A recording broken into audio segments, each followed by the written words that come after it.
kõik salvestamised on hetkel et me siin tehniliselt katsetame. Me salvestame meie veebipäeva ja see salvestus me paneme üles pärast siis ka Sotsiaalkindlustusameti kodulehele. Aga tere kõigile teile veel kord. Tõenäoliselt siin on veel liitujaid ja ühinejaid meiega, aga kuna kellaaeg on 10, siis me alustame. Nii. Ma tutvustan siis meie tänast päevakorraldust. Nii. Näete te minus, ma küsin nüüd selliseid asju, näete te minus nii-öelda slaide, et on teil näha hetkel minu slaidi esitlus? Ja. Et mul on selline väike palve ka, et kellel vähegi võimalik, oleks väga kena, kui te käivitate ka oma veebikaamerad, et siis me vähemalt näeme, kes on meiega ühinenud, kui see vähegi võimalik on. Et me oleme korraks ka üksteisele nähtavad. Et kas see on teil võimalik, et me korraks oleksime piltidega kõik ka nähtaval? Jaa. Et pange niimoodi oma kaamerad korraks käima, et me siis kõiki näeme. Ja kui nüüd on väikesed tõrked, kas on kuulda? Siis on... No nii, aga mina ei kuule ikka mitte midagi või ei peagi kuulma. Kõiki juhendada, aga ma näen, et me järjest liitume. Mul on väga hea meel, et teid on siia nii palju tulnud. Meie hulgas on olemas neid omavalitsusi, kes on juba meil katsetajad ehk meie vanad projektipartnerid, aga meie hulgas on üsna palju ka uusi kohalikke omavalitsusi. Ja see on meile ainult nii-öelda rõõm. Kui on nüüd see olukord, et teil ei ole mikrofonid ei tööta, siis on teil võimalus kirjutada ka siin selle Äriskype'i chatti. Teil siin all vasakul on väikene selline mullikene, kui te sinna peale vajutate, siis avaneb teil vasakul pool selline vestlusaken, kuhu te võite siis kirjutada oma küsimusi, oma probleeme. Meie oleme täna siin kolmekesi, et mina olen nii-öelda peamiselt rääkija rollis ja meil on Jaana Laanemets, et Jaana, kui sa ennast ka korra peal näitasid, siit oli näha, siis Jaana on see, kes meil jälgib seda vestlusakent, teie küsimusi ja püüab siis ka nendele küsimustele vastuseid saada ja niimoodi öelda vahele. Pille on meil see, kes meil täna siin on tehnilise toetuse rolli peal, et me nii-öelda sellise 3 inimesega püüame seda infopäeva siin veebis siis hästi ja võimalikult edukalt läbi viia. Ja lisaks on meie nii-öelda SKA projektimeeskonna poolt veel ka olemas Kärt Saarsel, kes on ka meie projektis selline fundament või selline katusmeeskonna liige, et on seotud natuke laiemalt sellise ISTE-projekti arenduse teemadega. Et tänasel päeval ma teen sellise väikse ülevaate, mida me siis täna räägime, et meil on kõigepealt mina räägin teenusmudeli, tutvustan teile teenusmudelit, sest kuna meil on uued omavalitsused, kes ei tea veel võib-olla hästi, mis see ISTE teenusmudel tähendab, siis me räägime konkursi tingimustest ehk konkreetsemalt konkursist. Ja pärast seda meil on võimalus teha ka selline väga vaba arutelu ja vastame teie küsimustele, mis teil tekivad. Kas hetkel praegu on kohe mingi korralduslik küsimus või mingid küsimused või teadaanded praegu meie osalejate poolt, et siis te julgelt tehke ja pange oma mikrofon aktiivseks, küsige see hetkel praegu ära kohe päris alguses. Kas on midagi, mida tahaksite kohe küsida või jagada või teada anda?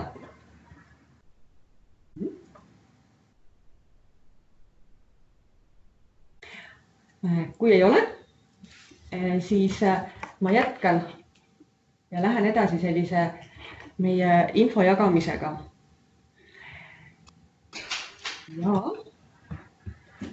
ma alguseks alustan siis sellega, et ma tutvustan seda teenusmudelit ja seda projekti siis.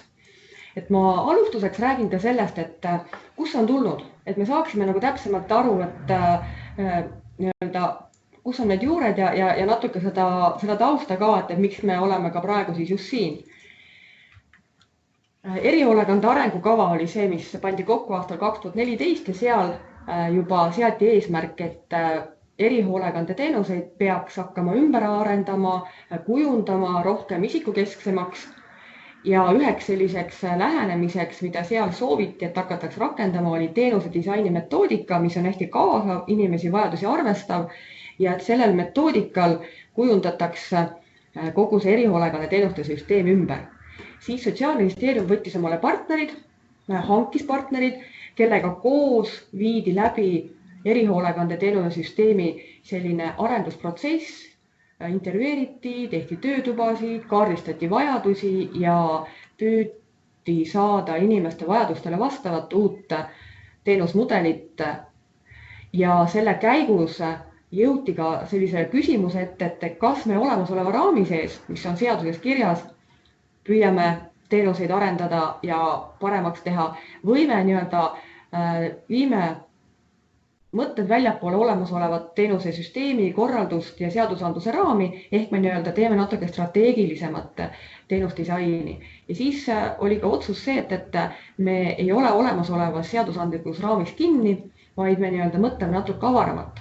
Ja selle tulemusena valmiski selline teenuse mudel, kus siis leiti, et parim variant inimesele ja kõige lähim variant on see, kui lisaks teenuse komponentidest koosnevale paketile katsetatakse seda ja osutatakse seda kohaliku omavalitsuse tasandil. Esimene prototüüp, mida katsetati, oli aastal 2017-2018, siis oli väike hulk kohaliku omavalitsusi, sealt saadi tagasisidet, parendusettepanekuid, see oli esimene testimine sellistes hindamisvahendites ja ka sellise omavalitsuse esimese kogemuse saamine. Sellele tuginedes tehti natuke muudatusi nii teenuskomponentides kui ka sellise korralduse ja ka rahastuse vaates natukene. Ja hetkel siis käib meil teine pilootprojekt aastast 2019, kus on meil juba rohkem omavalitsusi ja ka selle tulemusel ja selle kogemuse pealt me valmistame siis praegu ette järgmist seda teenusmudeli katsetamist, mis siis nüüd jätkub aastal 2022. Kogu see tegevus, mida me siin praegu räägime nagu projektina ja see, mida omavalitsused praegu saavad katsetada, seda rahastatakse Euroopa Sotsiaalfondist.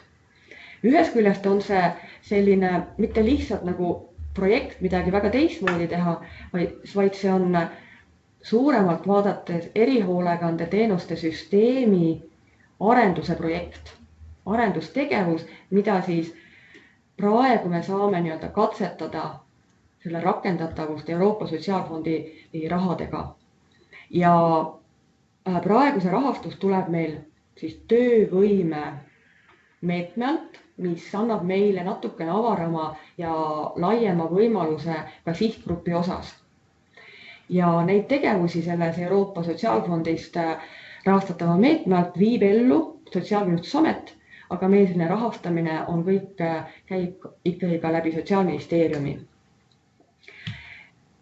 On selles teenusmudelis natukene laiem sihtrühm, siis see võimalus on meil tulnudki just nimelt sellest, et meid rahastatakse töövõimetatist. Ehk selle teenusmudeli sihtrühm on tööealised.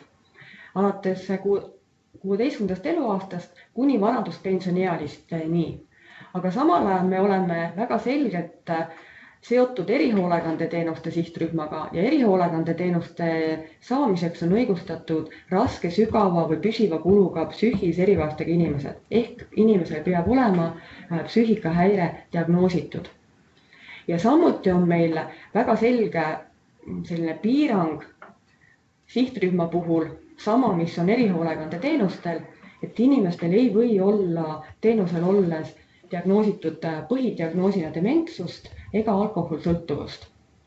Ja lisaks on siis see, et meie piloodis inimesed, kes siia siseneda saavad sellesse projekti, peavad vastama vähemalt ühele tingimustele. Nad võivad olla täna erihoolekande teenustel, kuid nende abivajadus on muutunud ja seetõttu on vaja muuta nende tegevusi, mida teenus peab pakkuma ja ta peaks või võiks liikuda teisele teenusele ja ta siis peab väljuma erihoolekande teenuste süsteemist ja ta saab tulla abi saama ISTE projekti kaudu ehk ISTE teenusmudeli kaudu.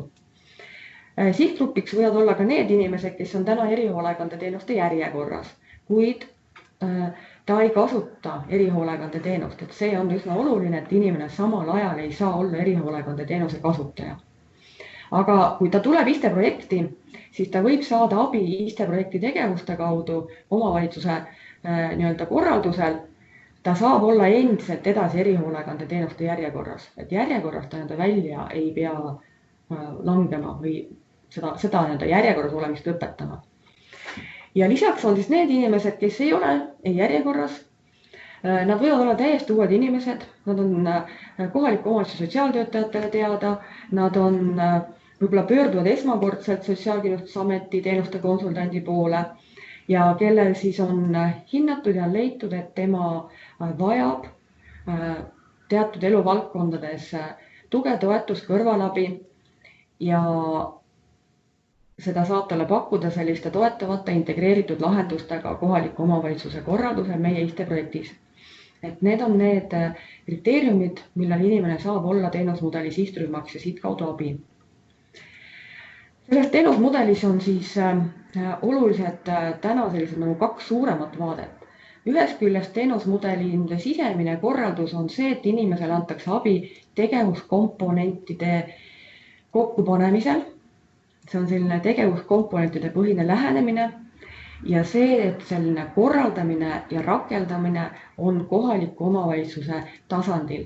Abi saamiseks ei pöörduta siin Sotsiaalkindlustusameti poole ja kogu selline korralduslik vastutus on inimese lähedal esmatasandil kohalikus omavalitsuses. Näitan siin ühe pildina nüüd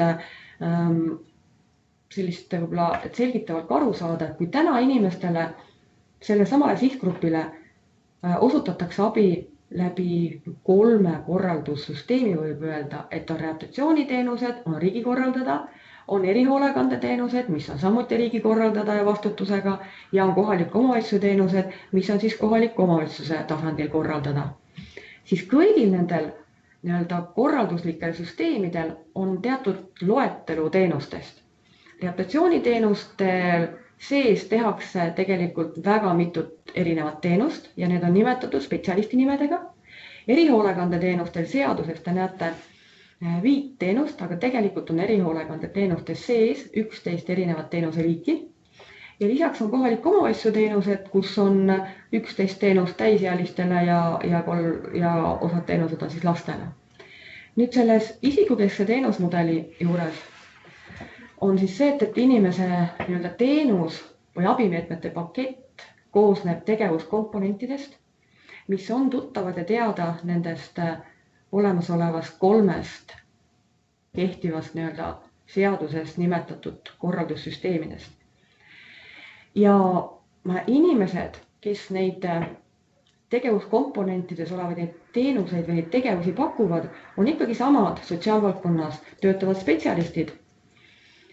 Kui see, mida inimesele toimetatakse ja tehakse, see inimeste tegevuste või abimeetme pakett, et see on siis koosneb erinevatest teenuskomponentidest ja mida nimetatakse tegevustena, et seal on erinevad tegevused, on konsultatsioonid, on planeerimised, on erinevates 7 eluvaldkonnas pakutakse inimesele vajalikke tegevusi, abimeetmeid. Lisaks on siin ka veel peretoetamine ja siia on võimalik eraldi veel kombineerida juurde KOV-teenuste tegevused, mis siis lisanduvad erihoolekandeteenuse ja rehabilitatsiooniteenuse tegevustele.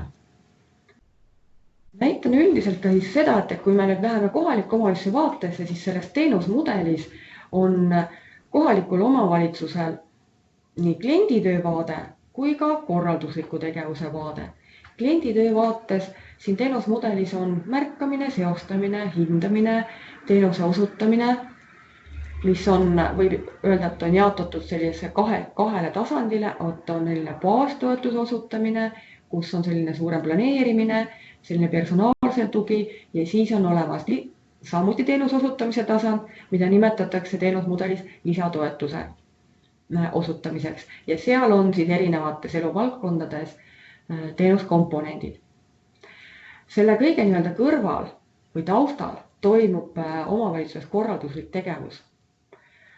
Selles regioonis, selles piirkonnas teenusmudeli rakendamine, seal on töökorralduse määratlemised, seal on juhtumikorraldaja tööle võtmine, seal on teenusosutajate otsimine, seal on koostöö piirkonnas, nii-öelda teenuse kättesaadavuse suurendamine ja ka hinnakujundlus on seal omavalitsusel taustana toimub, võrgustikutöö korraldamised ja siis on selline jooksvad tegevused, aruandlus, mis juba toimub projektis siis suhtlemisel Sotsiaalkindlustusametiga, kuid kui teenusmudel on kohalikus omavalitsuses toimetada, siis on see selline nii-öelda loomulik tegevus ka teil täna oma teenusosutajatega.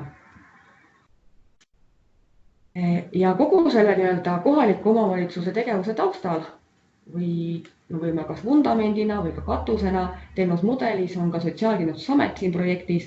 Me toetame, nõustame, me rahastame, me vaatame teenusmudeli tegevuste nii-öelda järelevalvet, me kogume andmeid ja ka me analüüsime andmeid. Nüüd teenusdisaini käigus joonistati välja ka selline klienditöö etapid selles teenusmudelis, et see on sotsiaalvaldkonnas toimetades ja sotsiaalhoolekande korraldusi läbi viies üsna tuttavad, taas jälle samad märksõnad, mida ma ka enne rääkisin, et on märkamine, seostamine, on abivajaduse hindamine, kus on 7 eluvaldkonda, seal on meil tööriistad on kaasa anda selles teenusmudelis, mis siin teenuse arendamise käigus on välja töötatud, mida täna kasutab ka riiklik erihoolekande teenuste süsteem. Ja siis on selline teenuste osutamise etapp, mis on siis planeerimine ja ka siis tegevuste elluviimine. Ja siin on ka mõjude hindamine, mis on baastoetuse osutaja ülesanne ja mis on üldse sotsiaalteenuste osutamisel üsna oluline, et me toimetame ja ka teeme siis ja vaatame, mis on selle tulemus, mida me teeme. Siin tahan ka selle veel välja tuua, et kõik see teenusmudel, mida me siin katsetame, mida selle sihtgrupiga kohalikel omavalitsustel teha tuleb, see kõik toimib Eesti sotsiaalkaitse põhimõtteid järgides ja ka kui teenuseid osutatakse, siis teenuste kvaliteedi põhimõtteid järgides. Et selles osas see teenusmudel ei muuda oluliselt sotsiaalkaitse põhimõtteid, koostöö, kaasamine, jätkusuutlikkus, kõik need põhimõtted, mis on vajaduspõhine, see kõik on siin selles teenusmudelis endiselt sotsiaalkaitses olemas ja alles. Nii, mis on veel teenusmudelis oluline, on nii, mul ei lähe edasi millegi pärast see slaid. Tuli. Et siin teenusmudelit rakendades on väga oluline koostöö ja piirkondlikult tasandil koostöö tegemine. Et need koostöö osapooled on toetust vajav inimene, tema lähedased, on valla- või linnavalitsus, kes on siis sotsiaalhoolekande vaates vastutaja ja põhiline korraldaja. Teenusmudelis on olulises rollis projektis juhtumikorraldaja, kes toimetab ja vastutab selle eest, et teenusmudelis toimivad need põhisammud, need tegevused koordineeritud saaksin oma piirkonnas kõik need etapid, mis siin teenusmudelis on olulised. Samuti on tema ka selleks inimeseks, kes vastutab abivajaduse märkamise, hindamise, isikuteenussüsteemiga seostamise eest ja kellest peaks ka piirkonnas kujunema see inimene, et teised osapooled, teised olulised partnerid omavalitsuses teavad, et omavalitsuses on olemas inimene, kelle poole me saame pöörduda, kui meil on selle sihtgrupi inimesega seoses küsimused. Ja järgmine oluline osapool on teenusosutajad. Me nimetame siin teenusmudelis neid nii-öelda baastoetuse osutajateks ja lisatoetuse osutajateks. Baastoetuse osutajad on need, kes tagavad inimesele tervikliku ja järjepideva personaalse juhtumi korraldusliku toe, mis tähendab seda, et nemad on need nii-öelda kõige olulisemad tervikpildi hoomajad inimese tegevuste, plaani ja reaalse rakendamise eest. Et inimesele oleks terviklik abivajadusele vastav tegevuste pakett koos ja seega nii-öelda ellu viidaks. Ja lisatoetuse osutajatena siin teenusmudelis mõeldakse neid tegevuste läbiviijaid ja teenuse osutajaid, kes siis osutavad abi nendest teenuskomponentide põhiselt. Ja need võivad olla tänased erihoolekandeteenuse osutajad, need võivad olla rehabilitatsiooniteenuse osutajad, aga need võivad olla ka laiemalt mõned kogukonnateenuse osutajad. Et need on need, kes teevad reaalseid selliseid igapäevaseid ja väga konkreetseid eluvaldkondade arendamiseks või toetamiseks tehtavaid tegevusi inimesega. Ja lisaks on oluline osapool siin teenusmudelis ka teatud partnerid, kes ei ole võib-olla konkreetselt sotsiaalteenuste osutajad, aga nad võivad olla tervishoiuteenuse osutajad, haridussüsteemis teenuste osutajad, töötukassa või ka mõned muud kogukondlikud organisatsioonid, kes pakuvad inimese eluolukorrast tulenevaid olulisi tegevusi. Kirikukogukonnad, külaseltsid, kultuuriühingud, raamatukogud, et muud sellised kogukonnas olevad organisatsioonid, kus inimene samuti oma igapäevaelus osaleb ja võib seal nagu rolli omada. Tutvustan siin ka seda, et meie nüüd baastoetuse teenuskomponendid, et mida see nagu tähendab, kui me räägime teenuskomponentidest. Baastoetuse osutajalt oodatakse 3 olulist teenuse komponendi tegevuste läbiviimist. See on nüüd teenuse planeerimine, mis tähendab seda, et vastavalt inimese vajadusele planeeritakse inimesele terviklikult ja järjepidevalt vajalikud tegevused. Hinnatakse inimese nii-öelda vajadust detailsemalt, täpsemalt ja vastavalt sellele pannakse kokku inimesele tegevusplaan. Kui inimese eluolukorras toimuvad muutused, siis tuleb ka tegevusplaanid üle vaadata ja tegevusplaani toimimine ja inimese vajadustele vastamine on baastoetuse osutaja nii-öelda vastutusel. Samuti on baastoetuse osutaja vastutusel ja üheks tegevuseks see, et vaadatakse ka, mis on mõju sellel, mida me inimesele teeme. Mis on mõju sellel teenuskomponentidel ja tegevustel inimese toimetulekule ja elukvaliteedile. Ja sellel konkursil, ütleme nüüd, see üks oluline muudatus on meil nüüd nagu järgmisest perioodist, et baastoetuse osutamises on viidud lahku teenuse planeerimine ja tegevusplaani elluviimine. Et kui teenuse planeerimine võib olla sageli ka selline meeskondlik tegevus, et erineva pädevusega inimesed tulevad kokku ja saavad koos inimesega arutada, et millised on need vajalikud tegevused, siis teenusplaani elluviimine võib olla ka ühe spetsialisti tegevus, kes nüüd seisab selle eest ja et vaatab, et need planeeritud tegevused toimuvad, võtab ühendust ühe või teise tegevuse eest vastutaja ja elluviijaga, hoiab kontakti inimese, tema lähedastega, ta võib ka nõustada, ta on ka esmane seostaja, näiteks tervishoiusüsteemiga, kui on seda vaja. Oletame, et kui on inimene, kellel ei ole perearsti, ei ole haigekassa kindlustust, siis selline esmane seostamine teiste sidusvaldkondadega on ka selline tegevusplaani elluviimise sees. Kuid kui inimesel juba on näiteks perearst ja tema nii-öelda on selline regulaarne, igapäevane suhtlemine ravimitega toimetamisel, siis see on nii-öelda sellise igapäevaelu toimingute sees juba.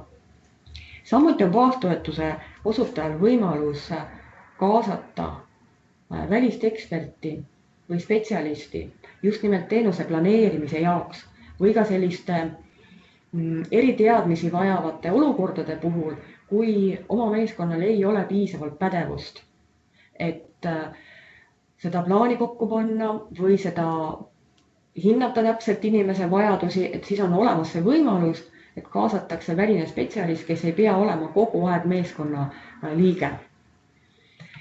Järgmise slaidi pealt siit te näete nüüd lisatoetuse valdkondasid ja neid teenuskomponente, mis on nendes erinevates valdkondades. On personaalne toetus, on sotsiaalsed suhted, vaimne tervis, füüsiline tervis, hõivatus, vaba aeg, huvitegevus, eluase, igapäevaelu toimetulek ja pere toetamine.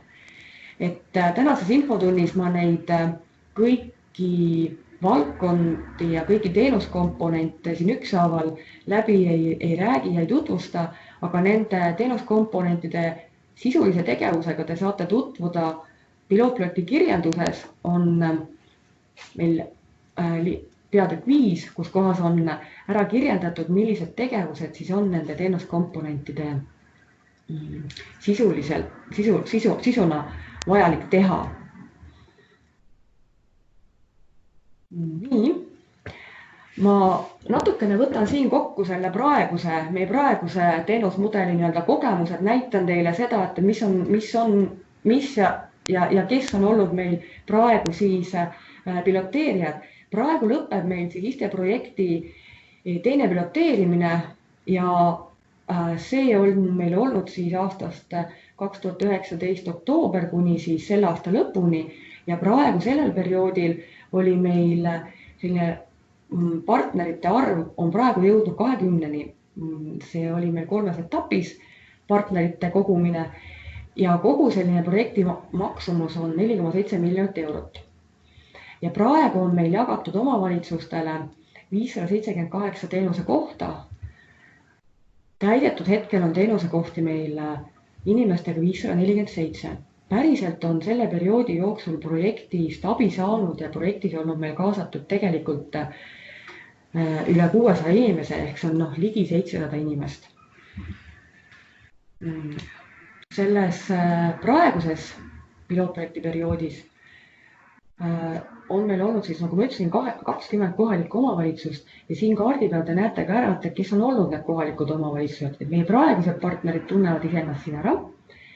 Meie partnerid on jagunenud erinevate Eesti piirkondade vahel, aga meil on olemas piirkondi, kus on väga vähe meie partnereid ja kus ei ole ka teenusmudelit veel katsetatud.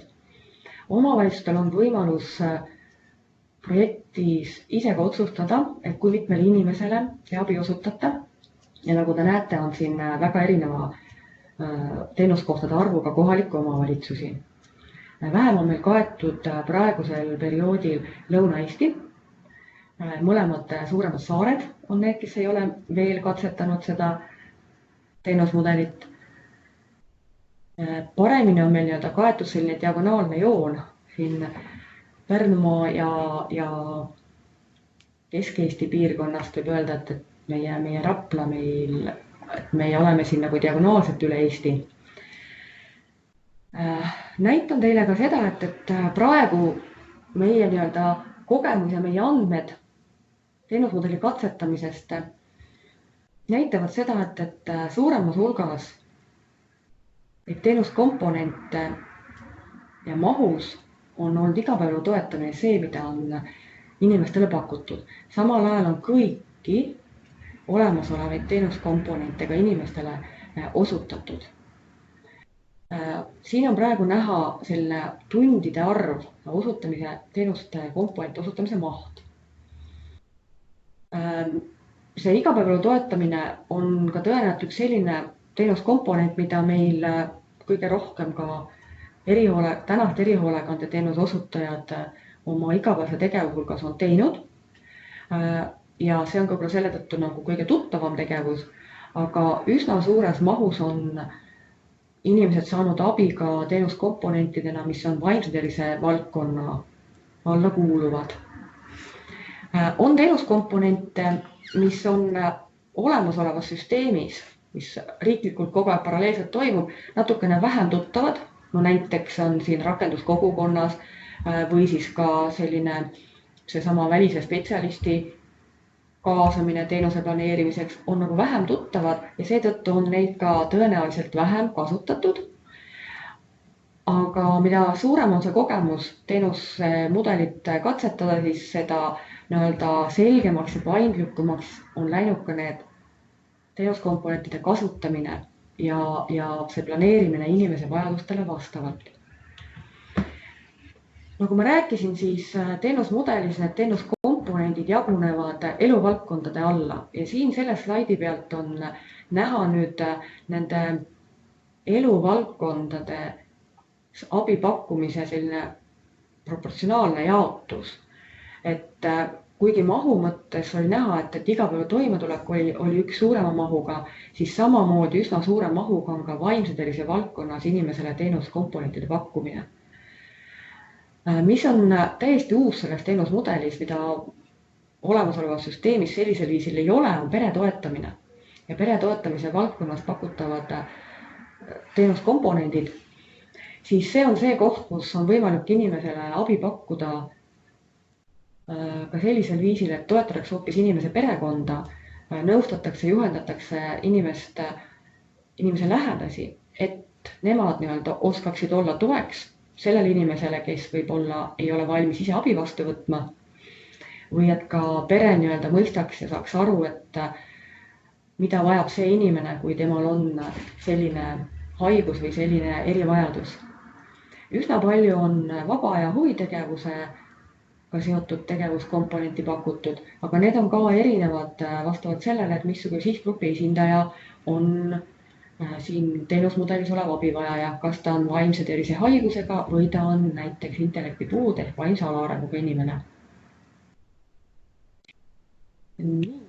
Ma siit annan teile väikese ülevaate ka nendest inimestest, kes meil praegu siis on selles teenusmudelis olnud kaasatud. Pisut rohkem on meil naisi, natukene vähem on meil mehi. Nagu ma ütlesin, siis teenusmudelis ja selles projektis saavad olla kaasatud ja abi ka need inimesed, kes ei ole veel täisealised alates 16. eluaastast. Ja kuni 19. eluaastani neid inimesi on meil 11%, suurem valdav osa inimestest on, nagu te näete, jääb 20 kuni 49 ehk 50, et need on ikkagi täis tööealised inimesed. Ja meil on nüüd ka selline, me vaatame siis ka seda, et kui palju on neid inimesi, kes meie projektist abi saavad, on psüühikahaigusega ja kui palju on siis intellektipuudega inimesi, siis suurem osa nendest inimestest, kes teenusmudelis kaudu abi saavad ja keda kohalikud omavalitsused on kaasanud, on psüühikahaigusega inimesed. Ja väike hulk inimesi on neid, kellel on siis nii intellektipuue kui siis ka psüühikahaigus.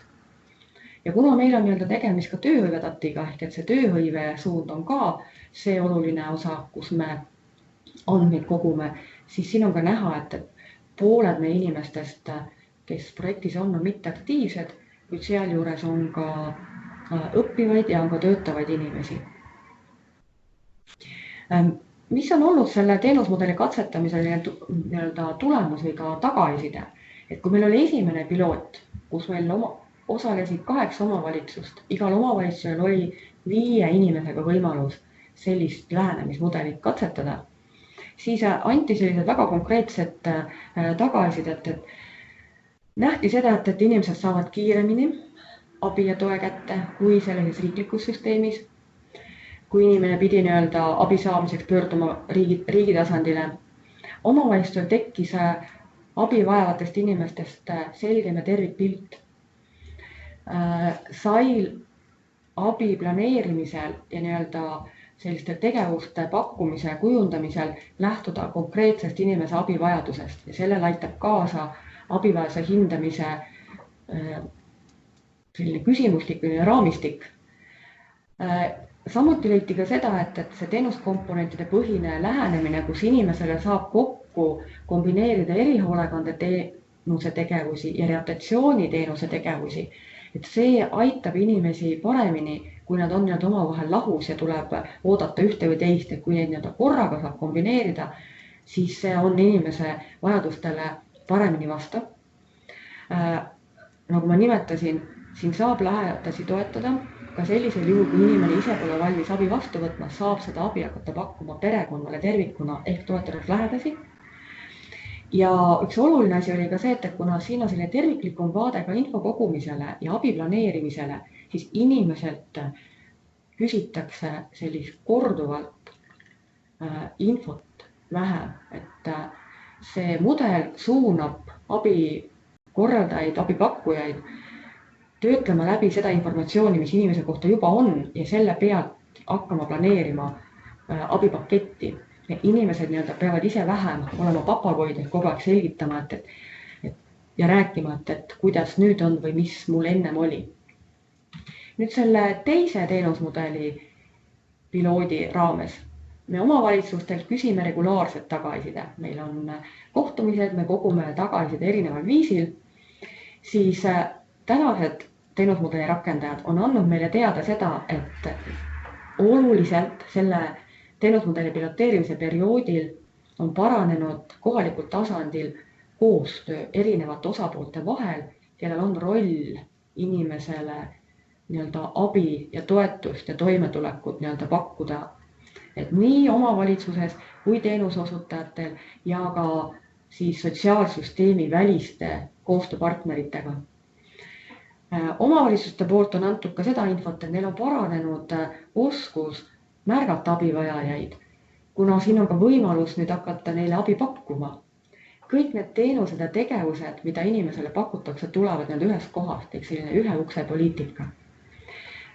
On antud ka seda tagasisidet, et seda teenusmudelit rakendades selle loogikale nii-öelda ja korraldusviisil aru saades ja nii-öelda juba harjudes sellega, siis on see siiski üks selgem süsteem inimesele vajalike tegevuste korraldamiseks. Samuti on selles teenusmudelis terviklik abivajaduste kaardistamine. Meil on siin tööriistad, hindamisvahend, mis määratleb inimese abivajaduse eluvaldkondade põhiselt ja on ka üks selline mõju või tulemuste hindamise tööriist, elukvaliteedi mõõtmine. Teenuskomponendid on üsna sellised mitmekesised ja nad tõesti katavad inimese elu olukorras erinevad valdkonnad ja tema vajadused. Ja siin on võimalik need paindlikult kombineerida. On toodud ka välja seda, et on siiski järjekorra vabamad võimalused saada abi. Võib-olla mitte kohe sellist kõrget spetsialisti abi, aga vähemalt esmast abi, tugiisikut, tugipersonali, kes peret toetab ja sellised esmased baasvajadused ära katab, sellele abile jõuab inimene kiiremini. Töö käib kogu perega, mis on väga-väga oluline inimeste toimetuleku toetamisel, sest pere on kõige esimene, mis on oluline, et püsiks koos ja elukvaliteedi tagaks. Oluline on ka see, et inimene ei ole siin ühe teenusosutaja juures kinni. Inimene saab võimaluse teatud tegevusi ja teatud abi kätte saada teiste teenusosutajate juures. Ta ei ole ainult ühe teenusosutaja sellises vaateväljas. Vajadusel on tal võimalik teatud tegevusi saada mujalt, kui omavalitsus ka paindlikult sellele läheneb ja oma teenuskomponenti erinevate teenusosutajate juurest hangib või ostab. Samuti on toodud meil välja ka seda, et on võimalik kohalikus piirkonnas 3 juhet, nagu nad siin on, tead, et no jah, see lisamonitor on siin ees. Mis on veel hästi oluline, et need projekti rakendajad ma liigutan mitte midagi. Saavad oma vahel. Võtan monitori ära, kuule, ma võtan selle monitori Raivo! See kogemus, mida saadakse selle teenusmudeli rakendamisel, on igal omavalitsusel pisut erinev. Ja seda kogemust jagatakse. See projektis osalemine on andnud omavalitsustele võimaluse saada kokku, jagada, õppida üksteise kogemusest ja seda on ka toodud välja ühe väga-väga olulise momendina siin projektis osalemisel. Et kui ma nüüd nagu sellise teenusmudeli tutvustuse kokku võtan siia ühe slaidi peale, et kui mitte väga detaili minna, siis me oleme üldiselt kogu sellises Eesti sotsiaalteenuste korraldamises, me räägime integreerimisest, me räägime isikukeskusest, me räägime paindlikust, siis seda teenusmudelit iseloomustabki see, et see on integreeritud, siin on koos omavalitsus, erihoolekandeteenuse tegevused, see on tänane sotsiaalne rehabilitatsioonisüsteem, neid rahastus integreeritakse üheskoos kokku, antakse võimalus kohaliku omavalitsuse tasandil seda teha, ehk see on inimesele terviklikum abi tema enda kodu lähedalt. Täna teada erinevad valdkonnad, mida me tunneme süsteemis, KOV-i valdkond, rehabilitatsiooni valdkond, erihoolekandeteenuse valdkond, need on kokku pandud, nende eelarvet on võimalik kokku panna ja see korraldus on toodud ühte kohta inimesele lähedale esmatasandile.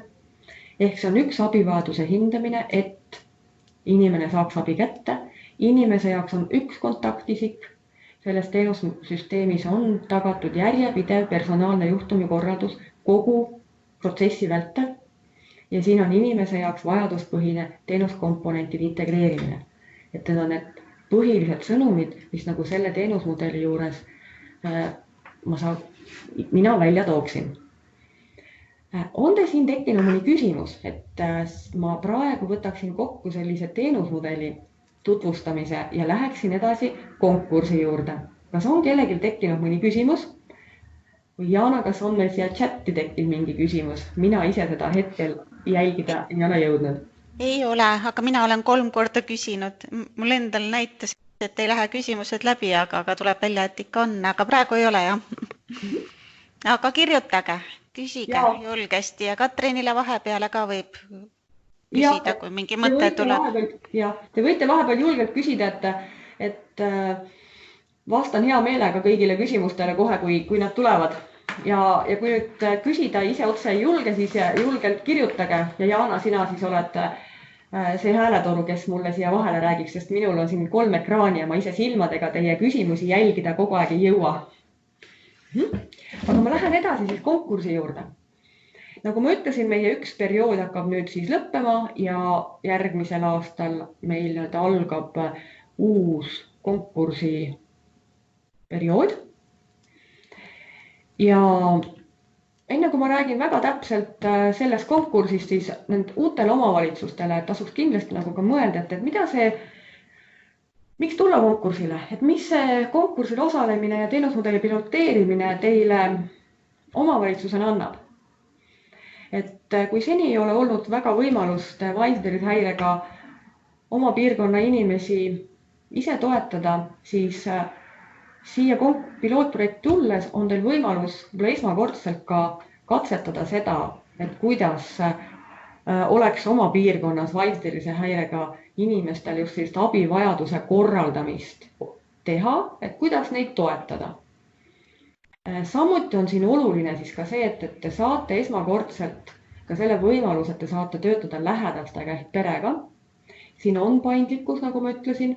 Teil on võimalus paindlikult korraldada ka seda ja arvestada seda, et mis on teie piirkonnas asjakohane, et kuidas teie piirkonnas on võimalik erinevaid partnereid, erinevat spetsialisti kaasata, et kuidas seda korraldust on asjakohasem teie piirkonnas teha, et see ei ole täpselt riiklikult ette öeldud, et ainult niimoodi on võimalik.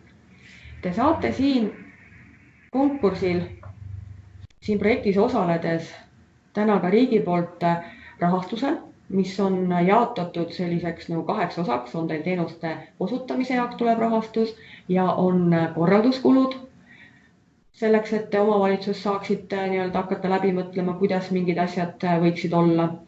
Ja samal ajal on ka projektis osalemisel see positiivne pool, et teil on võimalik kaasa rääkida selle teenussüsteemi arendamisele. Meie projekti partnerid on need, kellelt me küsime kogu aeg tagasisidet ja me selle tagasiside kogume kokku ja see on ka üks selline oluline sisend ja sõnum, mida meie viime edasi Sotsiaalministeeriumisse, kus arutatakse ja kavandatakse siis selline seadusandliku muudatused ja kogu teenussüsteemi muudatus üldpõhimõtteid. Nüüd rääkides konkreetselt konkursist, siis uus konkursiperiood on järgmiseks aastaks, see on aastal 2022. Meie rahaline maht on kuni 3,4 miljonit eurot ja selle projektiperioodi raames me endiselt soovime seda, et osutatakse abi 700 psüühilise erivajadusega inimesele. Et see on selline maksimaalne teenuskohtade arv. Konkurss on jaotatud 3 osaks. See tähendab seda, et need 700 teenuskohta on ära jaotatud 3 piirkonna vahel. Me oleme jaganud Eesti 3 piirkonnaks, on Kesk- ja Ida-Eesti, Lääne- ja Lõuna-Eesti ja Põhja-Eesti. Piirkondades maakondade jaotus on näha siin tabelis, et Kesk- ja Ida-Eesti alla me loeme Ida-Virumaa, Lääne-Virumaa, Järvamaa, Viljandi ja Jõgevamaa. Sinna piirkonda me ootame ja planeerime 180 teenuskohta. Lääne- ja Lõuna-Eesti on maakondade mõttes kõige arvukam. Hiiumaa, Läänemaa, Pärnumaa, Saaremaa, Põlva, Tartu, Valga ja Võrumaa.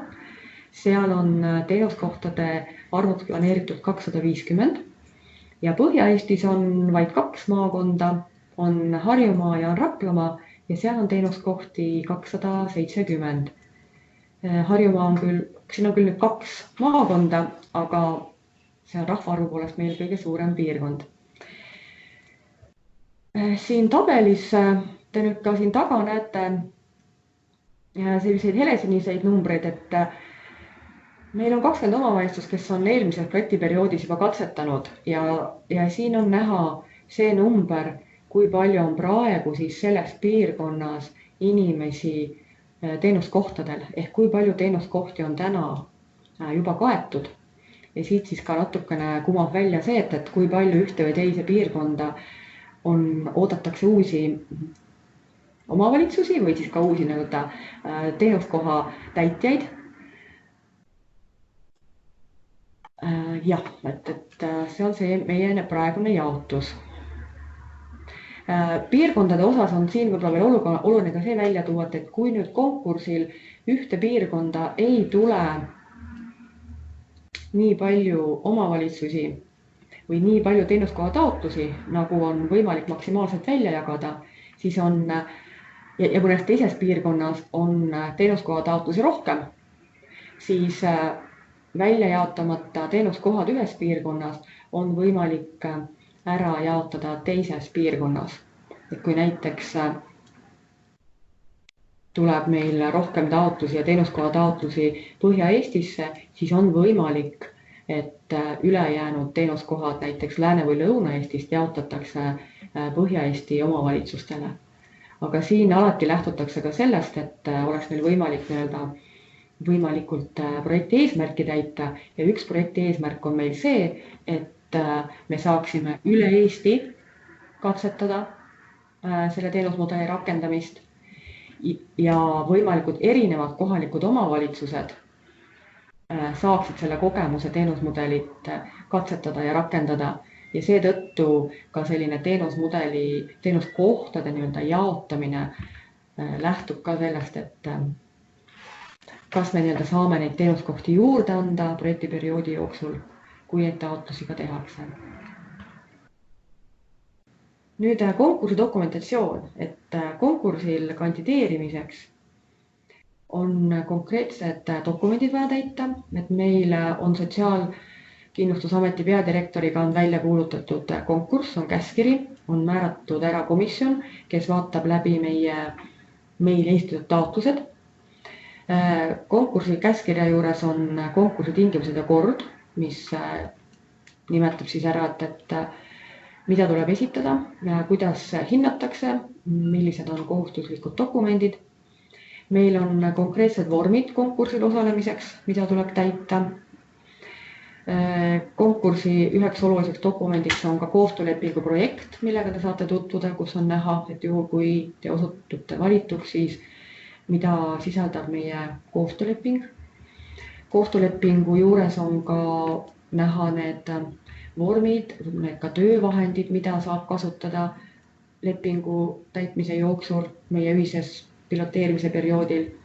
Ja lisa 4 on pilootprojekti kirjeldus, kus üsna põhjalikult räägitakse kogu see pilootprojekti sammud, tegevussammud ja ka teenusmudeli kirjeldus.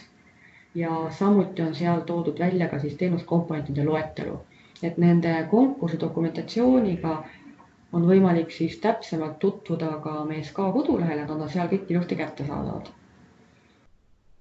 Nüüd, kui te otsustate konkursil osaleda, siis omavalitsustel tuleb esitada taotlus. Taotluse vorm on meil ette antud. Väikene erisus konkursil osalemisel ja ka dokumentide täitmisel on nüüd nendel omavalitsustel, kes on juba osalenud meil eelmises perioodis, et nendel on üks selline lisavorm, juhul kui nad soovivad tulla nende inimestega järgmise aasta projekti, kes juba olid sellel aastal projektil ja nende kohta ma siin natuke räägin eraldi, ehk see on selline väike erisus nendel omavalitsustel, kes on uued tulijad ja need, kes on nii-öelda jätkajad. Taotlusel lisadeks on siis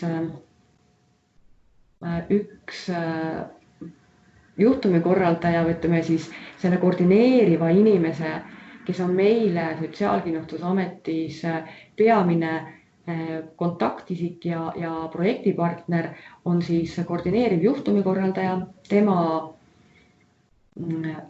haridust tõendavad dokumendid ja tema CV. Juhul, kui omavalitsused osalevad ühistaotlejatena, siis tuleb selle kohta esitada volikiri. Ühistaotlemine on võimalik. Aga ühistaotlejad saavad olla vaid need kohalikud omavalitsused, kes siis on nii-öelda ühes piirkonnas ehk selles üle nii-öelda siis konkursi nii-öelda piirkonna, erinevates piirkondades konkursi osades olevad omavalitsused ei saa ühistaotlust esitada. Ja nüüd nendel omavalitsustele, kes siis on eelmisel perioodil juba olnud piloteerijad, nendel tuleb esitada ka kokkuvõttev hinnang iga inimese kohta, kes on olnud eelmisel perioodil projektis. Tuleb anda hinnanguks nende inimeste jätkuva abivajaduse ja ka möödunud perioodi teenuse osutamise kohta. Ma nendest natukene lähemalt räägin sellest kokkuvõttest hinnangust ka hiljem. Ja kõik need dokumendid tuleb esitada siis esinduste õigust omava isiku poolt digitaalselt allkirjastatult ja jälle täpsemalt saate vaadata ka konkursi tingimustest ja korrast. Mis on nagu siin meie jaoks nagu hästi oluline sõnum ka, et pilootprojektis selliseks koordineerivaks nii-öelda juhtumikorraldajaks saab olla sotsiaalhoolekandes töötav vastava erialase ettevalmistusega kõrgharidusega isik. Ja me viitame siin siis sotsiaalhoolekande seaduse paragrahv 4, mis ütleb, kus on ka see määratlus praegu sees. Ja kindlasti peab olema vastava valdkonna kõrgharidusinimesel, kes viib läbi juhtumikorralduslikku tegevust inimestega ja abivajaduse hindamisega seotud tegevusi. Projektiperioodi jooksul on vajalik omavalitsusel teha ka teisi erinevaid tegevusi, mis ei ole olemuslikult väga sotsiaaltöö valdkonna tegevused. Ehk siin on aruandlused, siin on hanked, siin on sellist administreerivat tegevust, korralduse tegevust, siis need inimesed ei pea olema sotsiaaltööharidusega. Me eeldame, et omavalitsuses on tööl inimesed, kes selle vastava valdkonna tegevustes on pädevad ja nende inimeste kohta haridust tõendavaid dokumente ei ole vaja esitada. Taotluses, ma räägin natuke lähemalt taotlusest ja näitan ka teile pärast seda taotluse vormi siit järgmise slaidi pealt. Võib-olla vahepeal üks küsimus. Ja. Et küsimus peretoetamise kohta. Et kui pere elab teises omavalitsuses, et kas siis saab pere toetada või saab ainult neid peresid, kes elavad koos abivajajaga koos?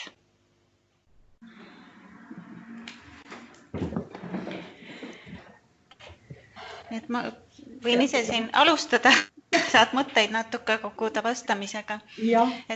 Et kõik käib siis selle inimese ümber, kes meil projektis on, kes on meie projekti abivajaja. Ja tema puhul on siis oluline, et ta elab siis seal omavalitsuses, kus ta on. Ja kui ma seda küsimust loen, et siis mul nagu tekib see mõte või see küsimus, et see pere toetamise komponent on siis mõeldud siis pereliikmetele, et nad siis saaksid oma lähedase haiguses ka paremini toime, et nad mõistaksid ja saaksid toeks olla, et kui nad koos ei ela, et kas neile siis on vaja või nad vahest elavad või kuidas sellega nagu, et kuidas on nagu põhjendatud see, et nemad siis võiksid abi vajada. et siin on nagu hästi oluline ka nagu aru saada sellest, et mis see pere toetamine nagu on, et see pere toetamine on nii-öelda toime tulemine selle siis psüühilise erivajadusega inimese erisuse ja haigusega kaasnevate nii-öelda olukordade, hoolduskoormuse ja kõige selle olukorraga. Ja abi vajav inimene, kui on selles omavalitsuses, kus tema nii-öelda, kus projektis olev kohalik omavalitsus nii-öelda ise on, kui inimene on ka nii-öelda selles omavalitsuses, siis nii-öelda abistamine käib selle inimese nii-öelda omavalitsuse kaudu. Kui see pere on aeg-ajalt mujal või ta nii-öelda asub reaalselt mujal ja on vaja selle inimesega seoses teda toetada ja õpetada ja koolitada ja neil on omavahel nii-öelda suhted, siis on võimalik sellele perele ka abi pakkuda. Aga seal on väga oluline, et seda peret abistatakse inimese nii-öelda haiguse ja erivajadusega toime tulemisel. Et see on siin hästi oluline. Ja. Et nii. Nüüd mul jookseb, mul on siin mitu ekraani. Ja. Ma loodan, et tuli natukene vastus, et me kõik need küsimused, mis te ka täna esitate, me paneme kirja ja me püüame neile küsimustele võimalikult nagu täpselt ja konkreetsemalt vastata ka kirjalikult ja kõik need tänased küsimused me koondame kokku ja paneme üles meie hangete või selle konkursi juures olevale lehele, et te saate nendele ka pärast nii-öelda kirjalikult vastuseid lugeda. Nii, kas on veel äkki tulnud jooksvalt mõni küsimus? Hetkel ei ole, et võid minna dokumentide juurde. Et ma räägin siis taotlusest. Kohalikul omavalitsusel on võimalik kõige väiksem teenuskohtade arv, mida võimalik taotleda, on 5 teenuskohta. Ehk et taotlusest tuleb ära märkida, mitu teenuskohta kohalik omavalitsus nii-öelda soovib selles konkursil olles ja piloteerida. Ja nüüd need kohalikud omavalitsused, kes meil on juba varasemalt olnud projektis, siis nende puhul tuleb nii-öelda eraldi välja tuua, mitu teenuskohta on nendele inimestele, kes on nagu projektis teenusmudelis jätkavad inimesed ja iga jätkava inimese kohta tuleb siis esitada kokkuvõttev hinnang. Ehk et tuuakse välja nii-öelda terve see number teenuskohtade arvu kohta ja seal hulgas, kui palju on nendest inimestest siis need jätkavad inimesed. Nii, siis on andmed omavalitsuses piloteerimist koordineeriva juhtumikorraldaja kohta.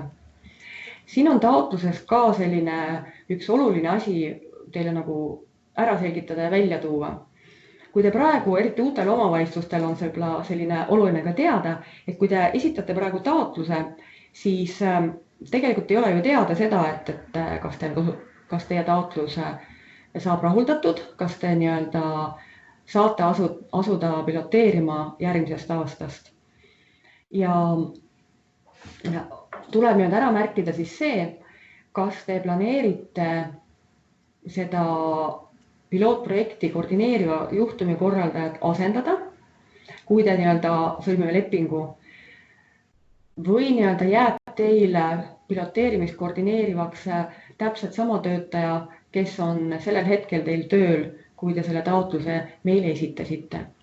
Siin on hästi oluline ka see, et inimeste hindamise ja sellist sotsiaalvaldkonna juhtumikorralduslikku tööd tegev inimene peab olema siis vastava kõrgharidusega ja ta peab olema kohaliku omavalitsuse teenistuja, ametnik või töötaja. Ta ei saa olla selline lihtsalt käsunduslepinguga, kuna tema teeb hindamisi ja tema on see inimene, kes sisuliselt teeb otsuse, et inimene hakkab saama siit projektist abi. Ja kui nüüd on nende tegevuste jaotus erinevate omavalitsuse sotsiaalvaldkonna töötajate vahel, et mitu inimest viivad läbi hindamisi, siis tuleb kõigi nende töötajate dokumendid ka meile esitada, CV ja tema haridustõendav dokument. Ehk et me eeldame, et omavalitsuses koordineerivaks juhtumi korraldajaks ja sotsiaaltöö valdkonna tegevusi ja samme tegevad inimesed on vastava haridusega ja nende CV-d ja haridustõendavad dokumendid tuleb ka siis meile esitada juba konkursile. Juhul kui projektiperioodi jooksul vahetuvad need inimesed, et inimestega võib ikka nii juhtuda, et lahkutakse ja on vaja võtta uus inimene, siis ka uus inimene, kes tuleb ja viib läbi neid sotsiaalvaldkonna juhtumikorralduslikku tegevusi, viib läbi hindamisi, siis tuleb projektiperioodi jooksul inimene asendada nõuetele vastava inimesega ja tema nõuetele vastavus ja dokumendid tuleb ka projektiperioodil meile esitada. Taotluses siis tuleb esitada ka selline sisuline kirjeldus, et kuidas kohalikus omavalitsus teenusmudelit piloteerida plaanitakse. Ja sellest ma nüüd natukene ka täpsemalt teile räägin, mis see sisuline kirjeldus on. See sisuline kirjeldus on üks olulisemaid asju taotluse juures, mida ka me põhjalikumalt hindame. Nii, oi, mis nüüd juhtus? Nii, vabandust. Nii. Taotluse vorm on, mul on siin väike selline näidis, taotluse üks osa on siis esimene osa mulle siia slaidile olen sellega paigutanud. Et nagu ikka on alguses selline ametlikumad andmed ja siis üks väli on siin nüüd see, kus siis tuleb ära märkida info selle juhtumi korraldaja kohta, teha ristikesed, et jah, et kas on plaanis võtta teine spetsialist selleks ajaks, kui te olete saanud lepingu ja teil on võib-olla suurem töö läheb lahti või siis on olemas inimene ja jääb täpselt sama inimene neid tegevusi koordineerima, et siia tuleb siis vastav ristikene teha. Ja kui on plaanis vahetada, siis nagu ma ütlesin, et kindlasti tuleb esitada meile inimese vahetumisel ja uue töötaja tulemisel ka taas CV ja haridustõendavad dokumendid. Siis on nüüd oluline koht siin taotluses sellel osal, kus on see planeeritav teenuskohtade arv. Ehk et kui on uus omavalitsus, siis tulebki teile siia üks number, kui mitu teenuskohta te soovite. Ja kui nüüd on kohalik omavalitsus, kes on juba meil projektis, siis siia üles tuleb see kogu teenuskohtade arv ja tuleb siis ära märkida, et jah, et te soovite teatud arvu inimesi tuua üle ja mitu inimest ehk mitu teenuskohta on nüüd nendele juba projektis olevatele inimestele. Ja siin on olemas taotluses siis ka see lause, et te kinnitate, et kõik need inimesed, keda te üle toote, nende kohta on koostatud kokkuvõttev hinnang abivajaduse ja teenuse jätkumise vajaduse kohta ja need on esitatud taotluse lisadena. Ma räägin sellest kokkuvõtvast hinnangust pisut ka hiljem. Üks oluline osa, mis siis taotlusel on taotluse sisuline kirjeldus, mida me kõige rohkem ka siis vaatame ja hindame. See taotluse sisuline kirjeldus tegelikult on siis see, et te peate läbi mõtlema selle, kuidas teie piirkonnas selle teenusmudeli rakendamine hakkab toimuma. Et kui seda taotlust hakkate täitma, siis on soovitav väga täpselt läbi mõelda. Meie pilootprojekti kirjelduses on punkt 4.6, kus on teatud küsimused esitatud, mida te peate läbi mõtlema, kui te tulete siia teenusmudelisse ja hakkate esmakordselt sellisel viisil abivajadust korraldama. See aitab teil paremini ka täita seda taotluse sisulise kirjelduse osa. Et esmaselt selline üldine eesmärk, et tuleb läbi mõelda, et miks te osalete, et mida te loodate oma sellisele piirkondlikule ka sotsiaalhoolekande korraldusele, oma abivajajate vaatest selles projektis osalemisega saada, et mis on see suurem eesmärk, mida te tahate parandada oma piirkonnas abivajajate inimeste vaates ja ka oma omavalitsuse sellist sotsiaalkaitse kohustust täites.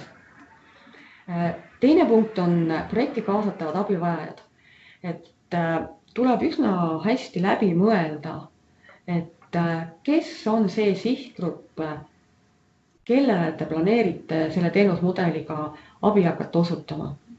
Et vanusegrupp 16 kuni vanaduspensioniealised ja ka see psüühilise erivajadusega inimesed, need on väga-väga erinevad, see ei ole üks homogeenne abivajajate grupp ja tuleks nii-öelda läbi mõelda, et kes on need abivajajad, keda te planeerite siin projektiperioodil kaasata, kuidas te olete nendeni jõudnud, kuidas teil on nii-öelda teada, et just meil on neid nii palju, et mille põhjal te olete selle prognoosi teinud, et selline läbi mõeldud, et kus me need inimesed saame, et te suudaksite ka nii-öelda täita seda ootust, et tähtaegselt abivajajate jõuate ja ka see abi nii-öelda osutamine hakkaks toimuma.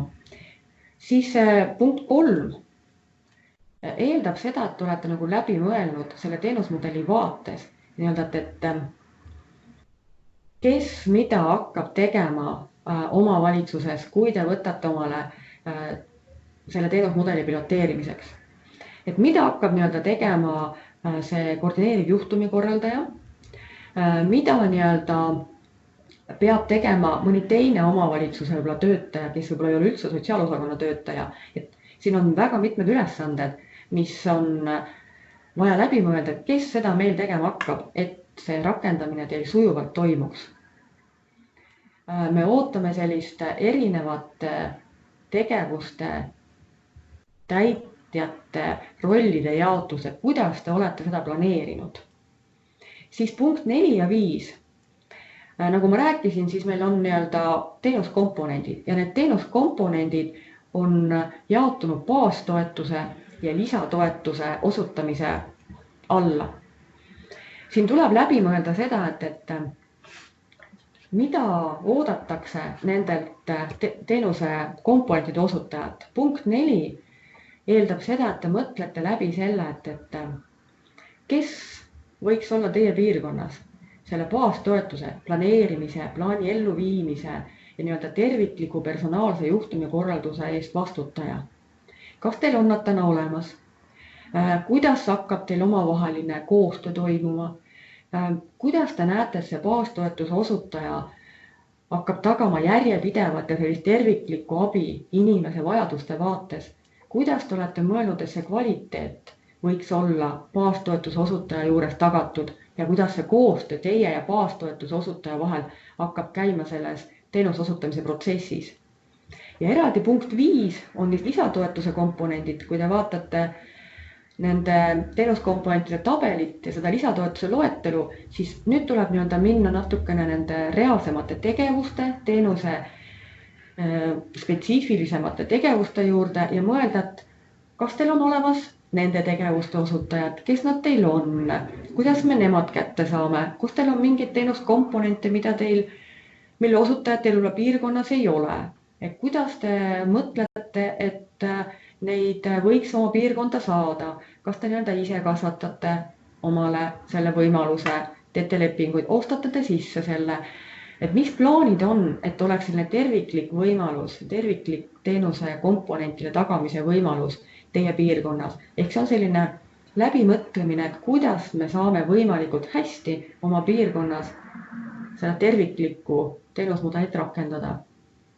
6. punkti all on ootus, et te mõtlete läbi koostöö nende valdkondadega, kes ei ole täna sotsiaalhoolekande valdkonna tegijad. Need, mis on meie projektis, me räägime, need on sidusvaldkonnad. Tervishoiu koostöö, hariduse poolega koostöö, töötukassaga koostöö, võib-olla politseiga koostöö, päästeametiga koostöö, et need on need sidusvaldkonnad ja need osapooled, kus tegelikult meie abivajajaid märgatakse. Et kuidas nendega on koostöö, kuidas need info jagamised hakkavad toimuma, et nemad saaksid nii-öelda märgates abivajajat inimese õigesse kohta suunata, et mis plaanid on teil sellega. Ja punkt 7. Siin me ootame seda, et mõtlete läbi, et teenusmudel on tore ja hea, aga mis võivad olla nõrgad kohad meie piirkonnas? Kus võivad tulla need takistused, et miks me võib-olla ei saa seda päris nii käima, nagu me oleme mõelnud? Ja mida me saaksime teha, et kui mingi risk nii-öelda realiseerub, et mida me nii-öelda saaksime siis ise teha, et seda kas ennetada või nii-öelda kiiresti seda lahendada. Et ka vaadata selle peale, et kus võivad olla teie omavalitsuse ja teie piirkonna eripära arvestades teatud riskid seda teenusmudelit rakendama hakates. Et see on üks kõige olulisem osa taotlusest.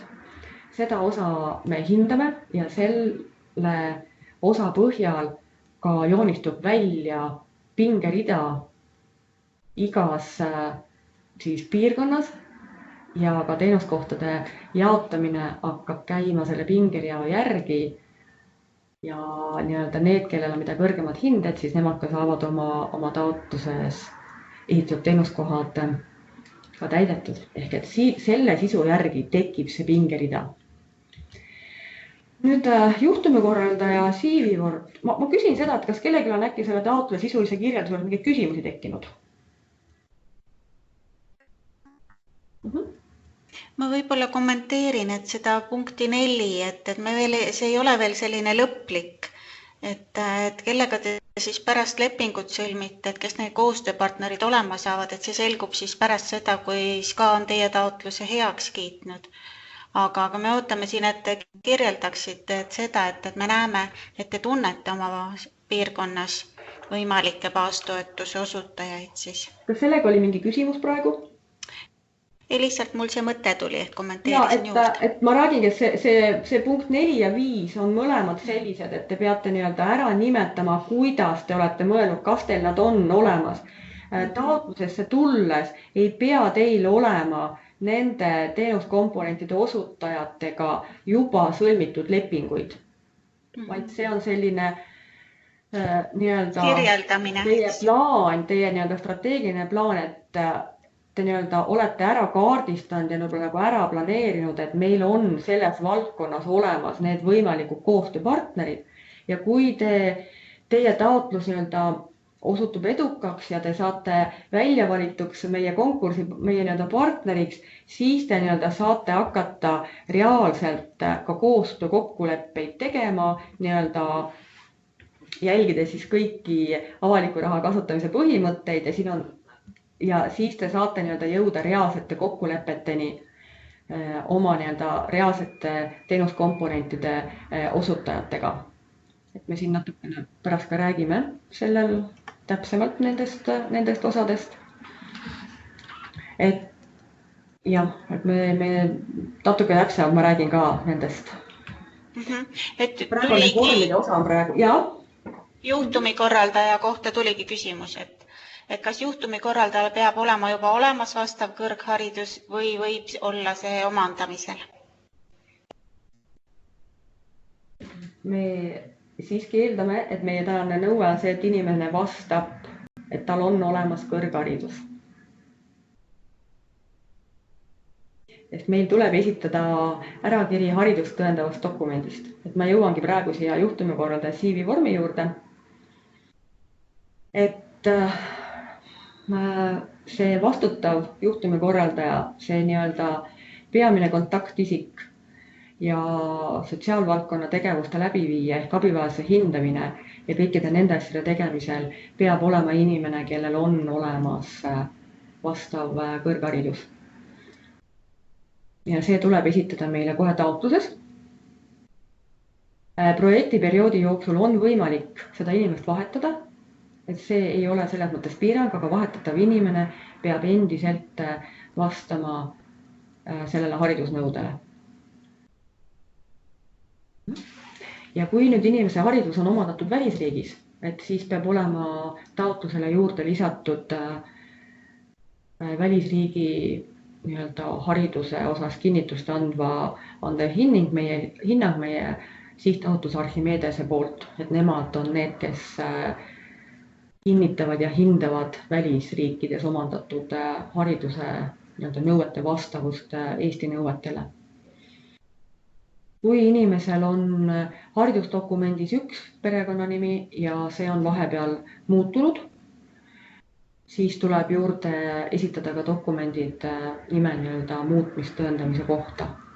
Et selle kohta saab jälle täpsemalt lugeda ka meie konkursi tingimustest, et seal on punkt 2.3 nii-öelda räägib. Nagu siin ma toon veel välja selle, et teenusmudelis on väga mitmeid tegevusi.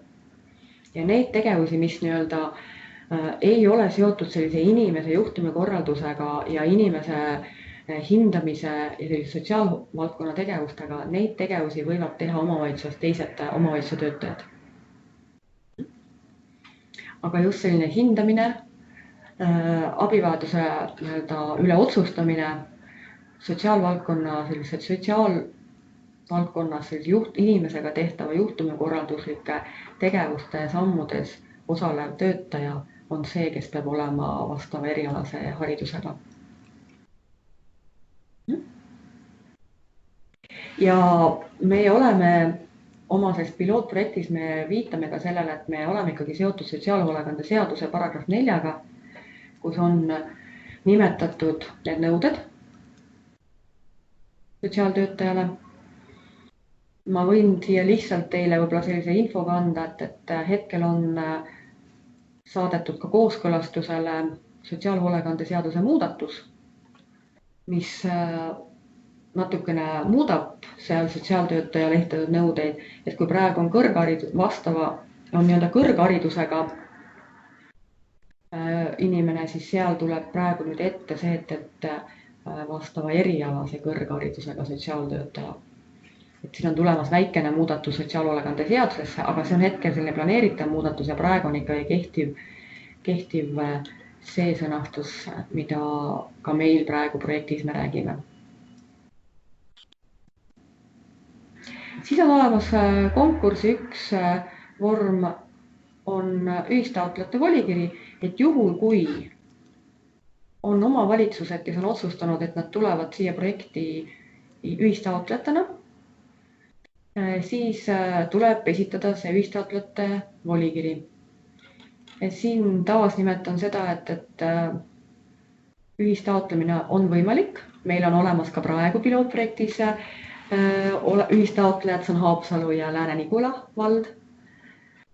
Aga omavalitsus siis peavad olema nii-öelda ühes projekti osas, ühes meie konkursi osas, et näiteks ei ole võimalik, et üks omavalitsus, kes on meil Põhja-Eesti piirkonnas ja teine omavalitsus, kes on meil seal Kesk-Eesti piirkonnas, et nemad üle nende piirkondade esitavad ühistaotluse.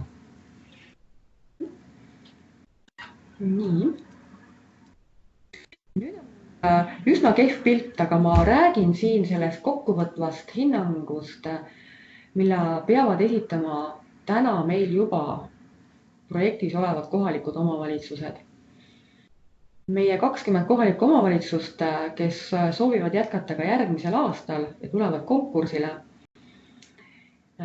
peavad esitama kõigi nende inimeste kohta, keda nad nii-öelda soovivad üle tuua aastasse 2022 sellise kokkuvõtva hinnangu abivajaduse ja teenuse osutamise kohta. Konkursi dokumentides on see lisa 2.4. See on tegelikult selline Exceli vorm, mis tuleb iga inimese kohta ära täita ja see on mõeldud sellisel viisil, et baastoetuse osutaja, kes ise peamiselt inimesega toimetab, täidab möödunud tegevuste ja möödunud projektiperioodi kohta inimese sellise ülevaate ehk et mis oli see eesmärk, mida nii-öelda tegid nemad, milliseid teenuskomponente nemad osutasid, et see on selline ülevaade sellest, et miks omavalitsus inimese saatis teenusele, millised eesmärgid olid seatud sellel perioodil inimese abi osutamisele, siis millised olid need teenuskomponendid, mida inimesele osutati. Ja lisaks, siin on praegu mul 2 osast nii-öelda kokku pandud ja siis tuleb anda igas eluvaldkonnas, nagu on abivajaduse hindamine, nii siis on ka igas elusvaldkonnas tuleb anda selline hinnang teenusosutaja, kas baastoetusosutaja vaates, milline on jätkuvalt selle inimese nii-öelda abivajadus ja sealjuures juurde kirjeldada üsna sellist fakti või konkreetset infot, milline on inimese nii-öelda võimekus selles valdkonnas toimetada ja millest ta nii-öelda edasi abi vajab. Ja päris lõpus on seal vaja kohalikul omavalitsusel anda selline kokkuvõttev hinnang inimese abivajaduse ja teenuse osutamise jätkamise kohta. Ehk see on selline koostöös valmiv dokument baastoetuse osutajaga, kes võtab kokku möödunud perioodi ja selle põhjal kohalik omavalitsus teeb otsuse, et jah, sellel inimesel on nii-öelda vajalik ka edaspidi siit projekti abimeetmetest abi saada. Ja nii tuleb iga inimese kohta see koostada ja see on nii-öelda lisana taotluse juures.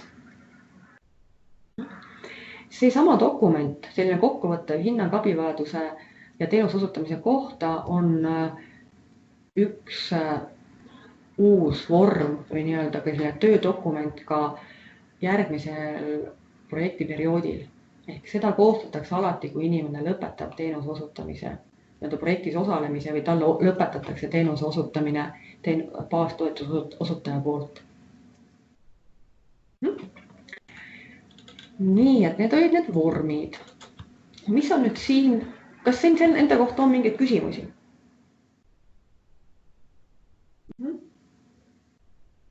Ei ole esitatud kirjalikult, aga küsige hästi julgelt, et hästi oluline, et tänasega saaksite kõik vastused oma küsimustele, et kui te planeerite meil muidugi on siin tulla konkurss. Jaa, just. Ja, et ma lähen siit nüüd natukene räägin edasi rahastamisest ja eeldatavast maksumusest. Projekti eelarvest me siis katame omavalitsustele piloteerimisega seotud kulud. Ja need piloteerimisega seotud kulud koosnevad nii-öelda 2 osast. Teenusmudeli koordineerimise maksumus ja teenuskomponentide maksumus. Teenusmudeli koordineerimise maksumuse sees on juhtumikorraldaja töötasu. Eelmisel projektiperioodil nimetati seda natukene teisiti. Oli käinud juhtumikorralduse tasu. Praegu me nimetame, et see on teenusmudeli koordineerimise maksumus. Kui nüüd konkursile taotlus esitatakse, siis omavalitsused ei too välja seda enda poolt soovitud koordineerimise maksumuse tasu või siis ka teenuskomponentide maksumust, vaid esitada tuleb taotluses soovitud teenuskohtade arv. Et mitu teenuskohta teie soovite siin teenusmudelis saada, et sellel viisil selle teenusmudeli põhimõtteid järgides inimestele abi pakkuda. Räägin natuke täpsemalt, mis see teenusmudeli koordineerimise tasu siis on ja kuidas see kujuneb. Nii, aga ma saan aru, et mingi küsimus tuli praegu. Ja, kas toetusvajaduse hinnang tuleb meie aruande tabelist? Et see 1-4. Et see on nüüd juba olemasolev omavalitsus ja vist teenuse osutaja, ma saan nüüd aru sellest. See toetusvajaduse hinnangut ei võta mitte kusagilt eelolevatest tabelitest, see käis nüüd praegu siia. Kui te olete vaadanud konkursimaterjale, et minge meie kodulehele, seal kus on väljas meie konkursimaterjalid ja avage see kokkuvõttev hinnang abivajaduse teenuse osutamise kohta, see on lisa 2.4, see on Exceli tabel ja seal on teile ette antud, seal te saate ise valida ja see on hetkeolukord. Et sellel hetkel, kui koostatakse baastoetuse osutaja omavalitsuse poolt see kokkuvõttev hinnang, siis sellel hetkel, mis on inimese abivajadus konkreetses valdkonna või konkreetse küsimuse juures. Et see ei ole mitte see, mis kunagi aasta või pool tagasi oli, vaid see oli sellel hetkel, kui seda koostatakse. Ja see on siin samamoodi, teil on, see on üks Exceli vorm ja seal te saate selle valida ja hetke hinnangu peate sinna panema. Nii, ma loodan, et tuli vastus, aga me selle ka kirjutame teile jälle ka kirjalikult. Et nüüd teenusmudeli koordineerimise tasu, et nii-öelda, kuidas see nii-öelda kokku tuleb, et mis see nagu on. Teenusmudeli koordineerimise tasuga meie nii-öelda võimaldame seda, et kohalikele omavalitsustele me hüvitame need kulud, mis siis on seotud töötajaga, kes asub seda rakendamist ja seda elluviimist juhtima ja koordineerima. Ja see teenusmudeli koordineerimise tasu on seotud selle teenuskohtade arvuga, mida teie taotlete. Et kui taotletakse 50 teenuse kohta, siis see on maksimaalne summa on 2045 eurot kuus. See on üks teenuskoht on 40,90 eurot on see ühe teenuskoha nii-öelda maksumus. Kui taotletakse näiteks 10 kohta, siis see teenuse mudeli koordineerimise tasu on 409 eurot. Ja seda koordineerimise tasu tuleb kasutada 90% ulatuses tööjõukuludeks ehk et maksta nendele inimestele, kes toimetavad reaalselt selle teenusmudeli piloteerimisega ja 10% teenusmudeli koordineerimise tasust on võimalik kasutada büroo või sidekuludeks, selliseks ruumide kuludeks, natuke ka transpordikuludeks, et sellised muud kulud, mis võivad tekkida selle teenusmudeli rakendamisega kohalikule omavalitsusele. Ja on võimalik ka see, et seda sama teenusmudeli koordineerimistasu jaotatakse erinevate töötajatele, kes täidavad neid ülesandeid, mida omavalitsusel tuleb selle teenusmudeli rakendamisel siis ka ellu viia. Siis teenuskomponentide maksumus, et siin on teenuskomponentide maksumuse kujuneb välja reaalselt päris nii-öelda teenuskomponentide maksumused, mis nii-öelda teil oma partneritega on, need selguvad teil kas hangete käigus või siis, kui te osutate teenuskomponente oma allasutuste poolt, siis omavalitsuse poolt kehtestatud hinnakirjade alusel. Ehk et omavalitsusele Sotsiaalkindlustusamet teenuskomponentide maksumust tasub reaalselt osutatud teenuskomponentide põhjal ja meil esitatud arvete alusel. Nüüd omavalitsusega nii-öelda lepingusse minnes, see teenuskomponentide maksumus on selline arvestuslik suurus, mida me oleme arvestanud siis ühe inimese kohta. Lepinguperioodi jooksul on see 4380 eurot, aga see on selline tinglik. See tähendab seda, et ta on selline tinglik ja nagu arvestuslik. Kui omavalitsus on taotlenud näiteks 10 teenuskohta, siis inimesel omavalitsusele makstav teenuskomponentide maksumus on 10 korda 4380 korda 12 kuud. Ja see ei ole seotud konkreetselt ühele inimesele kulutatava summaga, mis on lubatud selle lepinguperioodi jooksul, vaid see on selline tinglik suurus inimesele reaalselt osutatud teenuskomponentide nii-öelda hulk ja hind võib olla väga erinev vastavalt inimese vajadusele. Ja teenuskomponentide maksumuse aluseks teil reaalselt saavad olema need hinnad, mida teie olete kokku leppinud oma teenuskomponentide osutajatega. Ja need võivad olla teil erinevad teie partnerid, need võivad olla ka teie hallatavate asutused, kus on vastav kompetents ja vastavad töötajad olemas. Aga kogu selle perioodi jooksul kohe Sotsiaalkindlustusamet nii-öelda ei maksa rohkem teenuskomponentide maksumust teile, kui on meil omavahel kokku lepitud maksimaalne määr. Ja nüüd see maksimaalne määr siis meil omavahel lepingutes, see kujuneb sellisel viisil, et teie teenuskohtade arv korda see teenuskomponendi maksumus ühe inimese kohta, mida teie see tähendab siis seda, et juhul kui meil on teil on 10 teenuskohta taotlete, siis teenuskomponentide maksumus ühe inimese kohta korda 12 kuud saab olla selle kohaliku omavalitsuse maksimaalmäär. Nüüd aastast 2022 on meil üks erisus teenuskomponentide hinnapiiri juures. Meil on 2 teenuskomponenti, intervallhoid ja töö- või rakendustegevuse toetamine spetsiaalselt kohandatud keskkonnas, millel on hinnapiir meie poolt kehtestatud. Ja see hinnapiir on taas selline tinglik, inimese kohta on ta tinglik, aga see tugineb siis teatud riiklikele praktikatele.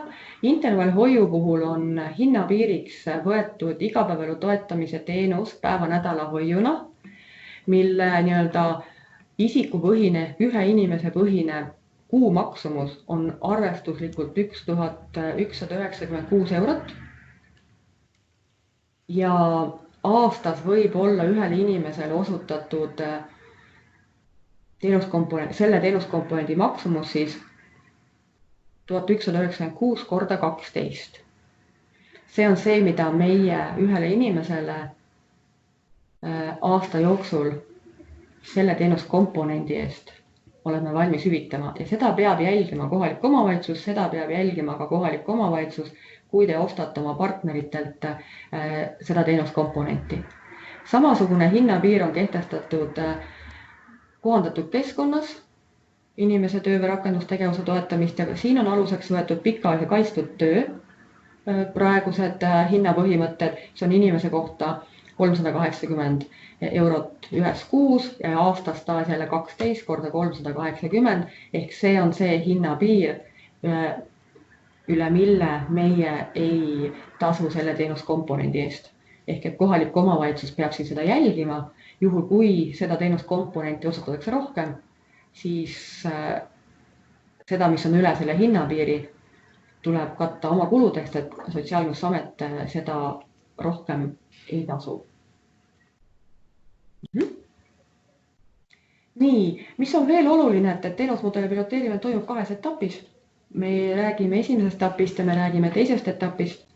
Nüüd uutele kohalikele omavalitsustele teadmiseks on oluline see, et see esimene etapp on selline ettevalmistav etapp. Ehk see on see etapp, kus kohas teil on loodud piirkonnas oma vajalike partneritega koostöösuhted. Teil on leitud teenuskomponentide osutajad, teil on olemas nendega siis lepingulised suhted, te olete leidnud need partnerid, kes tagavad baastoetuse, teil on arusaamine valmisolek ka vajalike lisatoetuse komponentide osutajate kohta ja on olemas nende hinnakirjad, on kohalikus omavalitsuse allasutusel vajadusel, kui osutate sealtkaudu teenuskomponente, ka nende hinnakirjad on olemas ja esimese etapi lõpuks peab olema ka täidetud 90% teenuskohtadest, ehk see tähendab seda, et 90% sellest hulgast, mis te olete planeerinud inimesi, on teil projekti sisenenud, teil on olemas nende kohta täidetud teenusele sisenemise ankeedid ja nad on baastoetuse osutaja juurde asutajaga seostatud. Ja kui nüüd teenuskomponenti ei osuta kohaliku omavalitsuse hallatavad asutused, siis tuleb need teenuskomponendid teil sisse osta, arvestades riigihangete seadust või teie oma kohaliku omavalitsuse hankekorras kehtestatud neid tingimusi. Ja esimene etapp, see on siis 4 kuud ja kui 4 kuud on läbi, siis toimub meil selline, me nimetame vahehindamist, me vaatame üle, kas on need nii palju inimesi kaasatud, kas need protsessid ja tegevused on läbi viidud, kas esimese etapi tegevustega on lõpule jõutud ja siis on võimalik see, et kui neid tingimusi ei ole täidetud, ehk et ei ole 90% teenuse osutajaid kaasatud, siis vaadatakse, siis on võimalik, et seda meie tasu korrigeeritakse, ehk just nimelt seda teenusmudeli koordineerimise tasu korrigeeritakse vastavalt tegelikult täidetud teenuskohtade arvule. Aga see on ka selline päriselt nii-öelda toetamine ja vaatamine, et kui kaugel te olete, mis on need põhjused, miks pole võib-olla jõutud päris sinna, et kõik esimese etapi tegevused oleksid tehtud, aga see on 4 kuud on selline esmane sisseelamise aeg ja pärast seda jätkub teenusmudeli rakendamine, see on nii-öelda põhietapp, kuni siis projekti lõpuni on selline jooksev tegevuste läbiviimine. Nüüd need omavalitsused, kes juba olid meil eelmisel projektiperioodil, siis nende jaoks nemad jätkavad meil kohe teises etapis, et nende ei rakendu seda esimest etappi. Ja kõikidel omavalitsustel, kes meil aastal 2022 konkursil on, siis see vahehindamine toimub 30. aprillil 2022. Siin on nüüd üks selline minu natuke nagu lõpuslaid on see, et me otsime koostööpartnerid ja meie koostööpartneriteks on kohalik omavalitsus. Ja meil kogu selle teenusmudeli piloteerimise perioodil on selline ühine koostöö. Ehk kohalikul omavalitsusel on siin sellised teatud suured sammud ja tegevused, rakendate teenusmudelit, siin on piirkondliku korralduse ja koostöö käivitamine, teenuskomponentide hankimine ja osutamine, teil on teavitamine ja info jagamine avalikkusele, järgimine teenusmudeli põhietapi samme ja seal nende tegevuste elluviimise tagamine, seal on dokumentide täitmist, on aruandlust, seal on eelarve jälgimist ja väljamaksete jälgimist, seal on ka omavalitsuse vaates sellist teie partnerite poolt tehtava töö osas kvaliteedi ja vajaduspõhisuse üle on selline järelevalve ja kontroll ja on ka selline kogemuste jagamine. Ja siis on meil olemas kaasprojektimeeskond, kelleks olen mina, on Jaana, on Pille ja meie kogu teie selle protsessi juures teeme nõustamist, teeme juhendamist, me teeme koolitusi, on infotunnid, on juhtumiarutelud, meil on mitmed kirjalikud juhised, me anname tagasisidet, me kogume teilt tagasisidet, me vahetame infot, me kogume andmeid, meie teeme ka sellist kontrolli nende tegevuste ja aruannete üle, me tasume teile seda piloodi rakendamise maksumust, me kogume kogemusi ja me viime läbi kogemusseminare ja meil käib kogu selle pilootprojekti jooksul selline regulaarne infovahetus ja ka aruandlus, ehk see on teatud selline dokumentide vahetamine, ehk selline pidev kohustus meil on igakuidne arvete ja aruannete vahetamine, meil on üksikpäringud ja on ka sellised infokirjad, et meil on kogu aeg selline väga tihe koostöö. Selles osas saavad ka Pille ja Jaana siin jagada väga reaalseid praktilisi näpunäiteid, kuidas on varasem kogemus, kuidas on meie ühine töö toimunud nende omavalitsustega, kes meil juba on pilootprojektis osalenud. Nii, ma küsin seda, kas on tulnud küsimusi, kas teil on küsimusi? Kirjalikult praegu ei ole, aga praegu on jah see hetk, et kõik pange mikrofonid tööle ja tulge siia oma häälega juurde. Et praegu on küll see koht, kus küsige väga julgelt, mis on need asjad, mis vajaksid rohkem lahti rääkimist, kas on tekkinud mingeid teemasid, mida peaks rohkem selgitama. Võite julgelt mikrofoni sisse panna ja hea meelega vastame.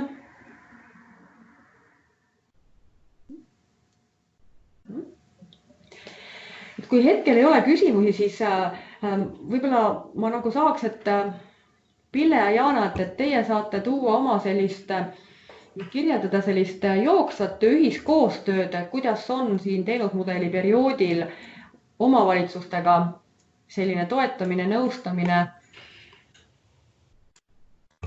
oma praktilist kogemust saate jagada.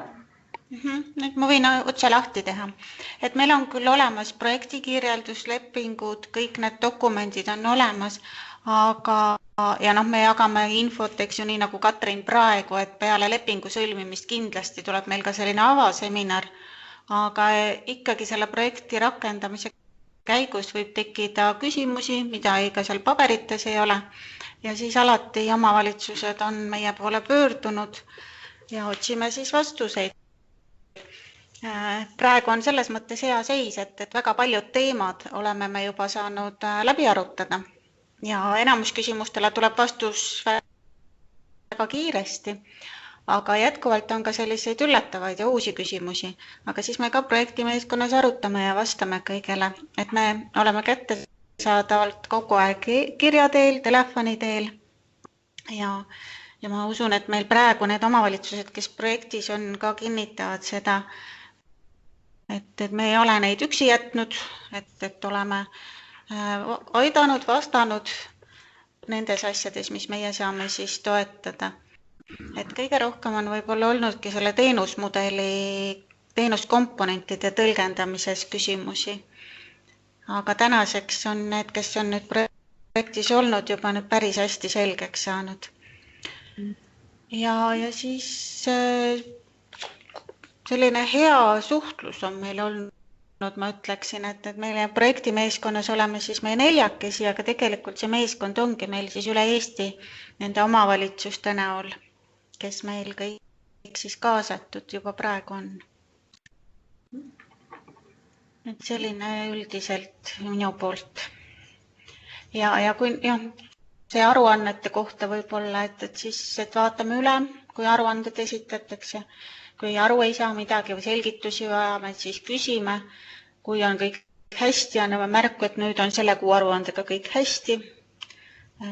Ja igati omalt poolt nagu püüame toetada, et võimalikult lihtsalt ja sujuvalt läheks siis see teenusmudeli piloteerimine.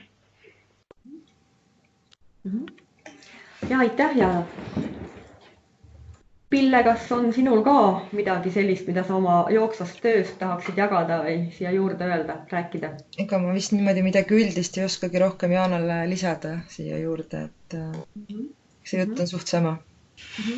Et ma tooksin siia veel ka selle, et me täna nagu räägime siin sellist meil nagu konkursi infopäev, et meie, ma tulen siit niimoodi edasi, et kuna me täna nii-öelda räägime ikkagi nagu rohkem suunama konkursi vaates, siis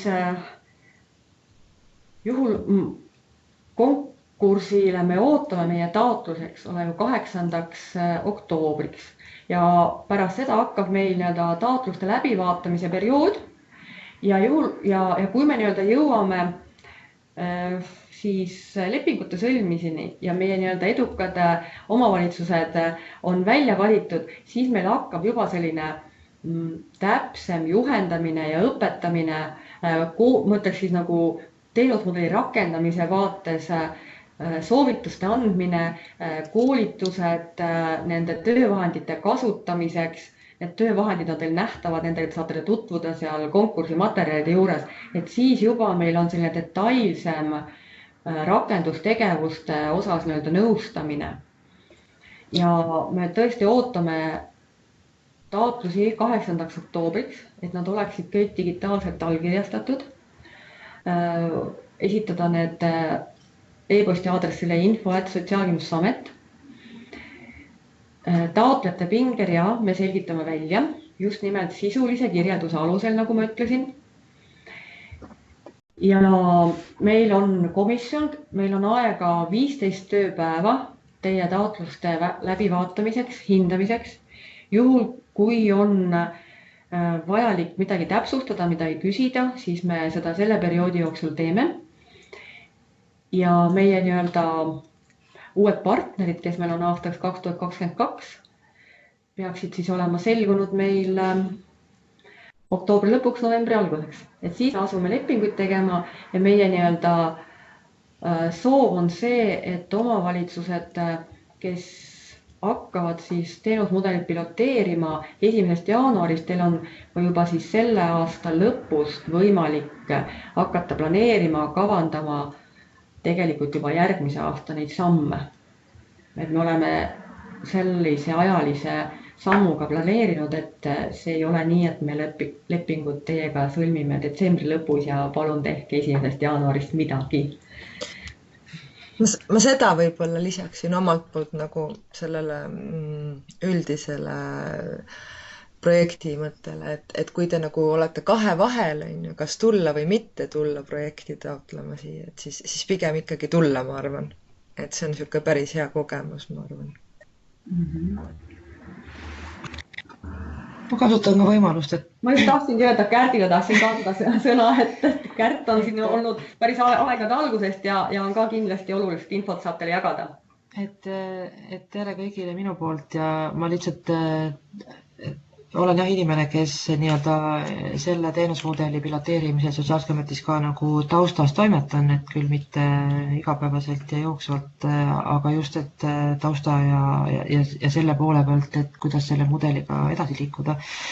Ja olen olnud ka kõikide nii käesoleva kui eelmiste konkursidokumentide ja projektidokumentide koostamise juures ja olen ka selle hindamise juures olnud ja ma selles mõttes mõtlesin, et ma võib-olla on huvitav lihtsalt nendel, kes nüüd planeerivad osaleda, natuke seda tausta avada, et mul on nagu 2 sõnumit. Et üks on see, et keegi ei ole huvitaval kombel küsinud, et kaua te seda teenusmudelis piloteerite. Et meil on praegu konkurss, mis on oluline küsimus, sest tegelikult psüühilise erivajadusega inimesed vajavad ju teatavasti pikaajalist teenuse osutamist enamasti, et mitte küll alati, aga üsna sageli. Et meil on praegu niimoodi, et konkurss see on meil 1 aastaks, aga meil on tegelikult teada, et see teenusmudeli piloteerimine läheb ka edasi, vähemalt 1 aasta ja võib-olla 2. Ja põhjus, miks me praegu ei hangi või ei tee konkursi mitmeks aastaks, peitub puhtalt tehniliselt selles, et meil on selle 2022. aasta teenusmudeli piloteerimine toimub veel Euroopa Sotsiaalfondi käesolevast rahastusperioodist, mis saab läbi ja siis algab uus ja siis järgmistel aastatel toimub see tegevus juba uuest rahastusperioodist ja me lihtsalt tehniliselt ei saanud kokkuleppele kõikide euroasjade ajajatega Eesti Vabariigis, et me võiksime neid asju kokku panna. Aga et siis võib mõelda siis seda, et tegelikult see abi osutamise võimalus oma piirkonna abivajajatele on tegelikult pikem. Ja teine asi, nüüd mis puudutab nende taotluste hindamist, kuna ma olen ka selles hindamiskomisjonis olnud, et ma tahtsin rääkida ühest olulisest nagu printsiibist, mida me oleme tegelikult hindamisel järginud ja ma arvan, et see toimub ka seekord. Et taotluste puhul ei ole niivõrd üldse küsimus selles, et kas seal on õige või vale vastus, vaid oluline on see, et me näeksime, et see on läbi mõeldud, sest omavalitsused teevadki asju erinevalt. Ja see on täiesti okei. See on üks projekti suur mõte aru saada, kuidas erinevad omavalitsused seda mudelit üldse kasutada saavad. Ja selles mõttes jah, ei ole niimoodi, et üks viis on õige, aga oluline on see, et kui meil on kirjas seal, et millist infot me palume teil läbi mõelda ja et see oleks seal kirjas, et kui seda seal kirjas ei ole, siis lähevad punktid maha, et lühidalt öeldes on siis nagu see. Ja need 2 asja olid võib-olla, mis me tundus, et on ehk olulised. Aga küsige. Küsige veel, meil on üks planeeritud ajast 10 minutit on meile veel jäänud, et küsige julgesti.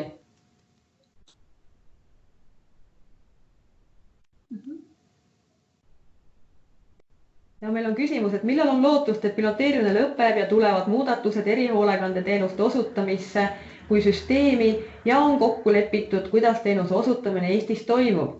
No selle küsimusele vastamise jätame nüüd küll Kärdile, sest et Kärt on meie arendusprojekti juht, iste ja pikaajalise kaitstud töö osas, et võib-olla sa oskad mingisugust sõnumit praegu formuleerida. Katrin on väga nutikas ja delegeeris selle mulle. Et nii palju oskan öelda, et praegu just toimus paralleelselt siis meie piloteerimisega ka uuringufirmat Civita on tellitud võrdlev analüüs sellele, et millised on praeguse erihoolekande teenuste osutamise süsteemi puhul kulud ja millised oleksid need, kui see teenusmudel rakendub üle kogu Eesti. ja, ja ministeerium ootas pingsalt selle uuringu nii-öelda lõpparuande valmimist ja soovib nüüd edasi minna just kogu selle protsessiga, et kuhu erihoolekande Eestis siis nüüd liikuma hakkab ja ISTE projekt ja kogu see sisend, mis siit tuleb, on selle protsessi üks väga-väga oluline osa. See on ka üks põhjus, miks ma väga hea meelega näeksin, et omavalitsusi oleks meil piloteerimas võimalikult palju, sest see annab teile nii-öelda hääle ja see on hästi oluline, et kõik erinevad arvamused ja mõtted oleksid kuulda. Aga jah, et seda kuupäeva ja seda aastat, millal piloteerimine lõpeb ja muudatused tulevad, seda ma hetkel ei ütle, sest ma olen Eesti sotsiaalhoolekandes juba nii kaua töötanud, et ma ei julge ühtegi kuupäeva välja öelda. Aga seda, et lähima paari aasta jooksul see suund kindlasti selgineb ja asjad saavad klaariks, et seda ma usun küll.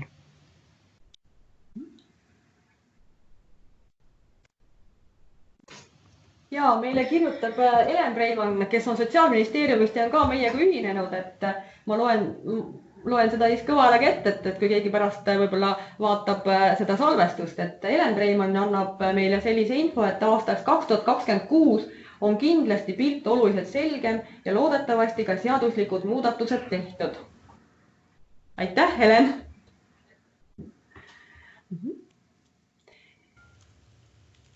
Aga kas on veel küsimusi? Või kui nüüd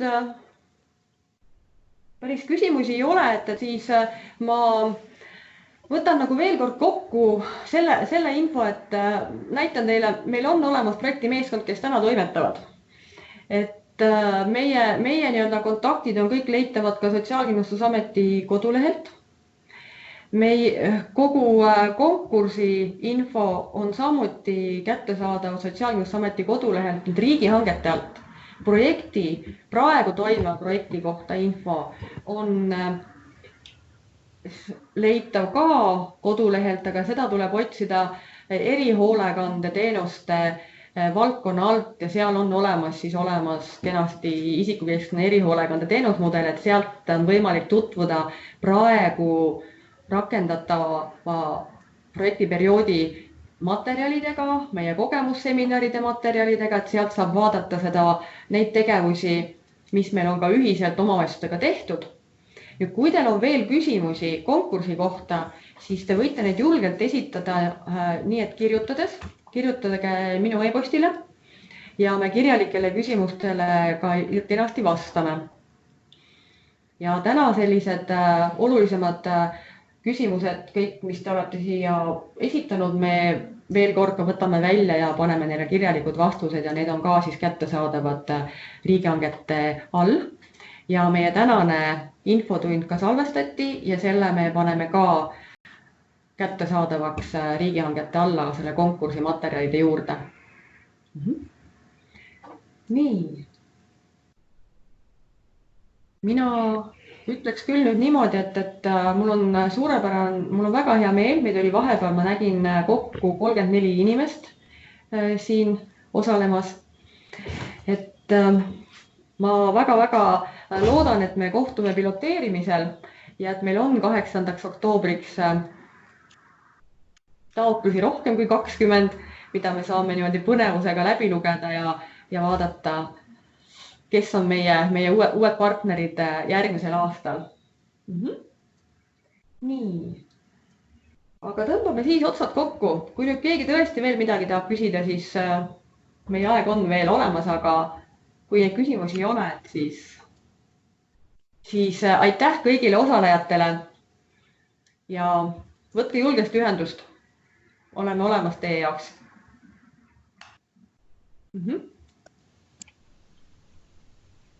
Aitäh ja kohtume kindlasti ühel või teisel moel. Aitäh!